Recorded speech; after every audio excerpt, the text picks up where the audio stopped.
Сайн байна уу? Apply сургууль зуршлын төгс эрхлэн төлөөлж би Момшогийн бодлого болон бодолтод өнөөдөр болохоор Японы зэвсгийн цэцлэг төлбөр буюу Момшочлалтын 2019 оны материал их сургууль математик Б-ийн бодлого 1-6 гэсэн чинь бодлого байна. За логарифм 10 суртаа 2 гэдэг нь болохоор нэг юм тоо юм байна. Логарифм 10 суртаа 3 гэдэг нь ойролцоогоор нэг юм тоо юм байна. Тэгэх юм бол 6-гийн 100 зэрэг гэсэн тоог тэгэнгүүтээ болохоор number of digits гэрийн CP-ийн тоо хэдвэ? Хэдэн хурамтай тоо вэ гэдгийг нэг хичээд тэгэнгүүтээ энэний болохоор эхний CP-ний юм тоо байна. Одоо жишээлбэл яах юм? За 2347 гэж юу лээ? 2347 гэдэг тоо байлаа гэж бодож чинь энэ дэр болохоор тэгвэл яхаа 4 хоронтой тоо байлаа. Тэгээ эхний CP нь болохоор 2-ын тоогоор эхэлж байгаа юм байна гэж тэрийг л тавих гэсэн үг шүү дээ. За логарифм 10 суурьтай 2 гээд за эхлээд болохоор логарифм хоёрын чадрыг бичижээ тий. За логарифм a суурьтай b тэнцүү e бишээ m гэж үү. За гэдэг бол яхаа a-г m зэрэг дэвшүүлэх юм бол b гарна гэсэн үг.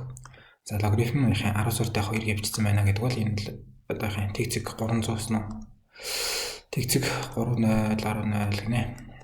Энэ бол юу гэсэн үг юм? 2-ыг гаргахын тулд 10-ыг m зэрэг дэвшүүлээ гэсэн үг. 310 гэсэн үг. Тэгээд яхаа нэг бутархай зэрэг гэдэг чинь болохоор буцаад яхаа x-ийг хохны y боллоо гэж бодоод x зэрэг a гэсэн y зэргийн язгуур гэж хэлж шүү дээ. Тэгэхээр энэ дээр болохоор нэг ийм 10 гэсэн тоо байгаа тийм үү. За 10-ыг болохоор 3010 зэрэг төвшүүллээ гэхэр чинь нэгийн араас юу гэдүүлээ 3009 тэгтэй ч юм уу тий. 3010 тэгтэй юм шиг байна. Тим тоо гэсэн үг. Яраас тэгэнгүүтээ энэ дэрийг болохоор дахиад язгуур авах нь гэж байгаа болохоор одоо 100000 зэргийн язгуур авчихна гэсэн үг юм уу. Тиймэрдүү юм хийхээр болохоор за 2-ын тоо гараад ирнэ гэсэн. Тийм онгойлготой юм бол бичиж байгаа шүү тийм үү. За өөр болохоор логарифмын чанар гэм бол юу байгаа те? Логарифм a суурьтай яхаа x-ийг үржтэн y гоох юм бол би нэг салгаж бичиж болно. Логарифм a суурьтай x нэмэх нь логарифм a суурьтай y гэжтэй. Энэ дэр болохоор логарифм дотроо үржих байсан юм бол тэр бол яхаа тус тусны бичгээр яхаа нэмэх болно гэж. Хэрвээ хуваах байсан юм бол хасах болно гэж. За өөр болохоор логарифм a-гийн n b-гийн m гэжтэй.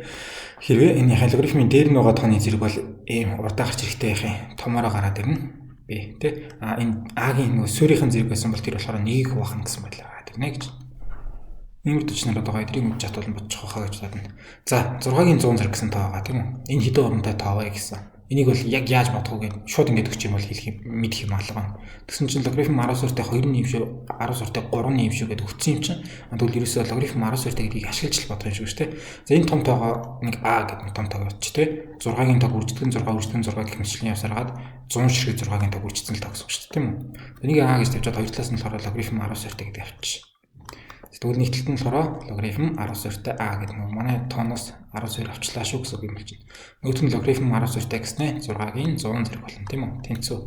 За эхлээд энэ чанар маань нөгөө логарифм доторгоо тооны зэрэг байсан бол урагшаага зүгээр гараад ирнэ гэсэн шүү дээ. Тэгэхээр энэ дээр болохоор 100 гэдэг нь урагшаага зүгээр гараад ирнэ гэсэн. 100 үржтэн гэж байгаа л логарифм 10 суурьтай 6 болчихлоо гэж. За дахиад 100 үржтэн гэж байгаа юм логарифм 10 суурьтай гэж жаад 6 гэдэг чинь өөрөө 2-ыг үржтэн 3-ын тоохгүй юу? Тэнгүүд болохоор энэ дээр логарифм дотор тоо x-ийг үржтэн y байсан бол нэмэх нь гэж хаслаа авчиж болно шүү дээ. Тэгэхээр би энэ дээр яг тэнцүү 100 гэж байгаа хаалтан дотор гэж байгаа. За логарифм 10 суурьтай 2 юм байна. Нэмэх нь гэж байгаа логарифм юу вэ? 10 суурьтай 3 юм байна гэж авчиж болно. За тэгсэн чинь логарифм 10 суурьтай 2-ыг маань болохоор таслын ард 3.010 гинэ. Энэ дээр болохоор тэгцэг 3.0 10.0 ийм юм уу? Нөгөөд нь болохоор 47.71 47.71 гэж 10 суурьтай 3 маань ийм тоо гэдэг ойролцоогоор ийм тоонууд ч өгөх юм шүү дээ. Энэ нэрийг одоо нэмчихэл та тэгвэл тэгцэг гэж хаад 3.010 нөгөөд нь тэгцэг 47.71 юм. Ингээд нэмээд үзэхээр 1 байна, 8 байна, 7 байна, тэгцэг байна. За тэгээд яхаа энийгээ би бас урталтанд дахиад 100-аар үржиж өгнө шүү дээ. Тэгэхээр энийгээ 100-аар үржчихье. Энэ чинь 100-аар үржчихэр чинь тасал нь хойшоо 2 явчих шүү дээ. Тэгээд 77.81 юм байна. Тэгэхээр нэрийг нэмээд тэг 100000-ны 77.81 байсан бол 100-аар үржээд 77 бүхэл 81-тэй. Одоо ерөөсөө логарифм 10 суурьтай манай нөгөө 6-гийн 100 зэрэг гэдэг тоо бол ерөөсөө яхаа 77.81 гэж бичиж болох юм байна гэсэн үг тийм үү. За би энэ дэр яхлаа. Зүгээр логарифм 10 суурьтай 10 гэж бичиж үзэх. 10 суурьтай 10 гэж бичиж үзэхэр чинь 10-ийн хитэн зэрэг 10 гарах вэ? Нэг зэрэг үстэй. Логарифм 10 суурьтай юу юм? 100 гэдэг авчихгүй. 10 хэдэн зэрэг 100 гарах вэ? Квадрат хөвшүүлээд 100 гарна шүү дээ. Логарифм 10 сууритай 1000 гэж бичээд үзэх юм бол 10 хэдэн зэрэг 1000 гарах вэ? 3 зэрэг гарна. Ерөөсөө яах юм? 2 оронтой тоо байх юм бол ийшээ 1 юм байна те. 3 оронтой 100 гэдэг 3 оронтой тоо байхад ийшээ 2, ийшээ 4 оронтой тоо олж чадхад ийшээ 3 юм биш те. Тэгвэл болохоор манай яах юм? Логарифм 10 сууритай а тэнцүү 77/81 гэдэг бол ийшээ 77/81 байх юм бол ийшээ юу юм? 78 оронтой тоо байна гэсэн үг үстэй. Энд 2 байхад 1-ийг те 3 байхад 2-ыг 4 байхад 3-ыг юм чинь 78 байхад 77-той тоо өгнө. Ерөөсө 78 оронтой тоо юм байна гэсэн үг. За 6-гийн 100 зэрэг 6-г 100 удаа зурж бичих юм бол 78 оронтой тоо гардаг юм байна. За тэгмүүдээ хамгийн уртлын цифр нь ямар цифр байх вэ байхгүй юу? Хамгийн уртлын цифр нь ямар цифр байх вэ гэдгийг нь мэдхийн тулд одоо энэ цэг 81-тэй гэсэн хэрэгтэй гэсэн үг. Энэ цэгийг нь арч хагаад хэлчихнэ. За яг хаа ингэж үзэх үү. Логарифм 10 сууритай 100 гэчээрээ болохоор 2 гээ гараад ирж байгаа тийм үү? За одоо бид логарифм яах юм? 10 сууритай 200 гэдэг үзье л та. Тэгэх юм бол энэ чинь яах юм? Логарифм 10 сууритай 2-ыг үрждэг нь 100 гэсэн үг. Салгаж болно. Логарифм 10 сууритай 2 нэмэх нь логарифм 10 сууритай 100 гэдэг маань тийм үү? Тэгээ эндээс 10 сууритай 100 гэдэг нь бас 2 бүхэл маань л гараад ирнэ тийм. Нэмрийн жишээ 10 сууритай 2 гэдэг чинь болохоор маань нөгөө тэгцэг 3010 гэдэг тоо байгаа шүү дээ. Тэгэхээр 2 бүхэл 0 2 бүхэл 3 юм уу? 3010 тай байх юм бол 200-аар хэлсэн тоонууд нь болохоор энэ бодорхой хэсгийнх нь 3010 гэж хэлэх юм байна. Тэгэхээр юу юм? Ингээд тань л да. Логарифм 10 сууритай 100 маань болохоор шууд 2 байгаа шүү дээ. Тэгээ 100-аас 200 хүртэл болохоор тий. Логарифм 10 сууритай 200 хүртэл болохоор яг 2/3010 гэхээр одоо ингээд 170 мал гэсэн тоо бол одоо энэ хоёрын завсраа орох хэрэгтэй гэсэн үг байхгүй юу? Тэгээ 200 дээр ихээр болохоор за 3010 юм байна. За логарифм яах юм? Тэгэхээр 10 сууритай 300 гэх юм бол өмнөхтэйгээ яг адилхан энэ дээр болохоор логарифм 10 сууритай 3 энэ дээр нь логарифм яах юм 10 сууритай 100 байжиг энэ дээр 2 нэ нөгөө логарифм 10 сууритай 3 гэдэг чинь болохоор тэгцэг 47/71 гэдэг өгсөн байгаа хаа. 47/71 юм хаа 47/71. Нэр төл 47/71-тэй тавиад яах юм энэ дээр болохоор 2 цэг 47/71-тэй тийм үү. Тэр бодорхой нь болохоор энэ 3010-аас 47/71-ийн хооронд байх юм бол энэ бол ерөөсөө юу лээ 200 хэд ирхэлсэн таах гэдэг тийм үү. 201 ч юм уу 230 ч юм уу 200-аас 300-ийн хооронд тоонууд нь болохоор артлын бодорхой хэсэг зэгийн иймэрхүү байх юм байна гэсэн үг. За логарифм 10 сууритай 400 зэрэг 4 болгоё. 4 гэдэг чинь болохоор тэгвэл яах юм? Логарифм 10 сууритай 2-ын квадрат гэдэг тавьчихна. Тэ 2-ын квадратын би 2-ыг нь урагш нь гаргаж агаад логарифм 10 сууритай 2 болгоод логарифм 10 сууритай 2 гэдэг чинь маань нөгөө 0 3010 байгаа юм чинь. Тэгэхээр тэгцэг 602 за 300-аас 400-ийн хооронд болохоор бодорхой те 47-оос яах юм 60-ийн хооронд байх юм байна. За логарифм 10 сууритай 5-ыг бол мэдэхгүй юу? 5-ыг бол мэдэхгүй гэхдээ яг олыг гэх юм бол хүчлээд олж болох байх. Нөгөө 5 гэж бичхийн хооронд энийг болохоор яах юм 10-ыг хуваах нь 2 гэж бичиж байгаад те. Тэгэх юм бол энэ чинь яах юм логарифм 10 сууритай 10-аас хасдаг нь логарифм 10 сууритай 2 шүү. Тэгэхээр яах юм 1-ээс хасдаг нөгөө тэгцэг 3010 маань чинь тэгцэг 6990 юм болоо. Энэс энэ хооронд авах юм бол 400 эдтэй тоонод авах гэдэг. Тэгээд 400 эдтэй тоонод ч юм уу энэ ихний цифрын 4-тэй авах юм бол энэс энэ хооронд бодорхой нутгаа гарч ирэх юм байна гэдэг. Манайх чинь болохоор юу гоод болоо. Энэ гоо тий 7781 гэсэн. 77 гэдгээс нь би 78 оронтой тоо юм байна гэдээ илж болсон. Одоо цэг 81 гэдэг чинь болохоор харин дээр хэлсэн цифр байх нь яг тийм хагаад байгаа тий. 5 хүртэл явахаараа энэ хүрхгүй байх тийм үү 81 хүртэл явахгүй байгаа. За логарифм тэгвэл 10 сууритай 6 гэж үзье. 10 сууритай 6 ч юм болохоор манай нэг логарифм юу лээ 10 сууритай 2-ыг үрждэг нь 3 тэнцүү логарифм 10 сууритай 2 нэмэх логарифм 10 сууритай 3 нь. Тэгэд энэ нэр чинь нэмэхээр яах юм 3010 та нөгөөх нь тэгцэг 4771-тэй нэмээд 7781 гарч ирээд байгаа лөө. Гэхдээ тэгцэг 7781-тэй байгаа. Бид нар болохоор энийгээ дараа нь 100-аар үрчичээд энэ 81-ийн тухай яриад байгаа шүү дээ. Энэ хэрэг 77-аар арай хүрэхгүй байгаа гэсэн үг. Энээс том юм байна. Ядаж тий. За логарифм 10 сууритай 7 гэхээр болохоор бас мэдэхгүй. Энийг юу н амархан олж чадахгүй хаа да.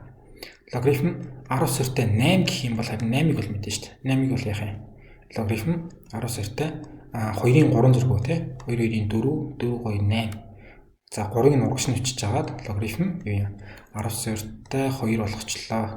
Тэгээд 3-ыг үржин 10 сууритай 2 чинь өөрөө тэгцэг 3010 юм чинь тэгцэг 903 болчихлоо шүү дээ. Нөгөөдгөө 77.81-ийг манай нэлээ тэгцэг 81-тэй үлдэгдлийг маань бол давчлаа гэсэн үг. Тэгэхээр манай тоо болохоор 78 оронтой хамгийн ихнийх нь болохоор 8-аар эхэлж бол чадахгүй маань. 8-аар эхлэхийн тулд 900 давцсан ийлээ. 9-0 давцсан байх хэрэгтэй гэхээр тэгснээ тэгцэг 81 маань болохоор энэ 77 ийлээ. Энэ 77-г бол гос бол их байгаад байгаа шүү дээ. Тэр ихгээр логарифм 12-тэй 6-аас их гээд тэгцэг 81 гээд баг гэснээр логарифм 12-тэй 8. Тэгэхээр энэ одоо 6-аар эхэлсэн тоо байж болно гэсэн үг. Аль эсвэл 7-оор эхэлсэн тоо байж болно. 8-аар эхэлсэн тоо байж чадахгүй гэсэн үг байхгүй юу? Тэгэхээр би яг энэ логарифм 12-тэй 7 гэх нэг болоод авчмаарах юм. Энийг болоод авцсан байх юм бол тий. За энээсээ жишлээ. Хэрвээ 12-тэй 7 маань энээс их тоо байх юм бол 6-аар эхэлнэ гэсэн үг. Тэ энэс бага тоо байх юм бол энэ бол 7-оор эхэлнэ гэсэн үг. Энд яг энэ 12-тэй 7-тэй болж жишмээр болчлоо доо. Түүнээс биш яхаа 8-аар эхэлсэн байж чадахгүй 6-аас бол яхаа эхэлсэн байж магадгүй тий. Энэс яг их байгаад байгаа. За яг уу 12-тэй 7 гэдгийг чинь мэдэхгүй штэ гэж юу. Би гэхдээ 12-тэй 6-гаа олцсон 8-аа олцсон юм шүү. Ингэж үзэх үү. Логарифм 12-тэй 6 гэдээ олоод үзсэн чинь болохоор манай тэгцэг 77.81 маань гараад ирсэн байгаа. Логарифм 12-тэй 8 гэдээ олоод үзсэн чинь болохоор юу лээ? Тэгцэг 9.03 гараад ирсэн байгаа. Энэ хоёрын хооронд нэмчихэл та. Тэгэх юм бол яхаа логарифм нөгөө нэг 12-тэй 6 дээр нэмэх логарифм 12-тэй 8 гэдэг чинь үржүүлж штэ. Логарифм 12-тэй 6-г 8-аар үржинэ. Буюу логарифм 12-тэй 48 юм байна. За энэ гэсэн чинь тэнцүү болохоор энэ хоёрын хооронд нэмэхээр яхаа бодлосоо 1-1-1-ийг саналаа 8 боллоо. Тэгээд 16 юм уу? 1/6 юу те? Энэ хоёрыг таг нэмээд. За тэгснээ болохоор энийг 2-ыг 2 тооцохгүй. Тэр нөгөө 2-ны 1 яхаа логарифм 12-тэй 48 гэдэг чинь өөрөө буцаад юу вэ? Логарифм 12-тэй язгуур дор 48 болж шүү дээ. 48-ийн 2-ын 1 зэрэг буюу язгуур дор 48. Энэ болохоор ерөөсөө тэгцэг 2 туугаад юу вэ? 8 4 0 5 5 юм биш үү? Тэ? Тэгтэл би болохоор энийг жоохон өсгөөд заяа. Өсгөөд логарифм 12-тэй язгуур дор 49 болгочих л та. Тэгэх юм бол энэ чинь язгуураас 49-ийг авахаар логарифм 12-тэй 7 маань гараад ирж шүү дээ. Логарифм 12-тэй 7 маань болохоор өөрөө тэгцэг 84.055-аас бол их тоо юм байна. Тэгсэн чинь бидний олох гээд байгаа тоо маань болохоор тэгцэг нөгөө 81 болох шүү дээ. 77.81 гэж чичээд энэ тэгцэг 81-ийг нь хаагаад яваад байгаа. Тэгсэн чинь энэ 12-тэй 7-аас бага юм байна гэхээр манай та 7-оор хэлсэн байж чадахгүй байна. 6-аар хэлж тарах юм байна гэж. Хаана яваад байгаа вэ гэхээр энэ үү. Тэгээ 77.81 болсон. Энийх нь 81-ийг хаагаад явуулсан шүү дээ. Тэгсэн чинь 12-тэй 7 болохоор энэ 6-8-ийн 48 тэгээ 49 гэхээр өснө гэдэг язгуур мазар авч чаад ингэж л ингэж дүгнэлт хийж ээж яхаа 7-аар эхлэхгүй байна гэдгийг харах юм байна да. Тэгээд 7-аар эхлэхгүй энэ дэр 6-аар эхлэх юм байна. 78 орондоо тоо 6-аар эхэлсэн тоо юм байна. 6-гийн 100 гэсэн тоо шүү дээ. Бахан логарифмын чанаруудыг ашигласаар галлаа доо. За, нэвлэн байла. Баярлалаа. Баяртай дараа дахин уулзъя.